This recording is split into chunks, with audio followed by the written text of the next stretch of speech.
मीठ 1 वर्षापर्यंत द्यायचं नाहीये आणि 2 वर्षांपर्यंत आपण सांगतो की शुगर इंटेक बाळाला द्यायचा नाही. शुगर नाही म्हणजे गुळ सुद्धा नाही, मध सुद्धा नाही. कारण मध्यंतरी या रीलनंतर बऱ्याच पालकांनी मला असा प्रश्न विचारला की आयुर्वेदिक पेडियाट्रिशियन म्हणून तुमची यावर काय म्हणणे आहे, लहान मुलांना साखर आणि मीठ देण्यात यावं की नको. तर आयुर्वेदामध्ये आहार हा षडरसात्मक असावा, म्हणजे 6 चवींनी युक्त असावा, ज्याच्यामध्ये मधुर, आम्ल, लवण, कटू, तिक्त, कषाय, गोड, आंबट, खारट, तिखट, तुरट, कडू या सर्व चवींनी युक्त असावा असे सांगितले आहे. त्यामध्ये कुठेही मधुर रस म्हणजे साखर देऊ नये किंवा मीठ देऊ नये असा उल्लेख नाही आहे. मधुर रस हा बाळाच्या वाढीसाठी अत्यंत आवश्यक आहे.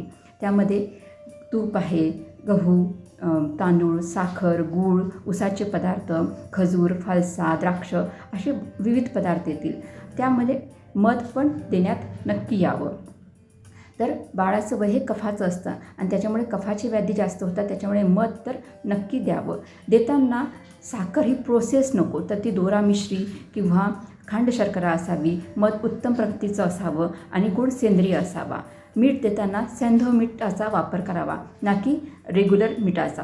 आणि आपल्याला जेव्हा मसल ॲक्टिवेट करायचे असतात तेव्हा इलेक्ट्रोलाइटची अत्यंत आवश्यकता असते. लहान मुलं हे खूप ॲक्टिव्ह असतात, त्यांच्या ब्रेनला सतत ग्लुकोजची आवश्यकता असते आणि खेळण्यासाठी इलेक्ट्रोलाइट्सची. समजा साखर आणि मीठ हे आपण आहारातनं पूर्णतः वर्ज केले तर त्यांना कडू चवीचं, तुरट चवीचं, आंबट चवीचं काय देणार आपण, ह्याचा पालकांनी विचार करायला हवा. आणि जेव्हाही आपण आहार देतो तेव्हा तारतम्यांनी अशा प्रकारच्या दिशाभूल करणाऱ्या बातम्यांचा विचार करावा.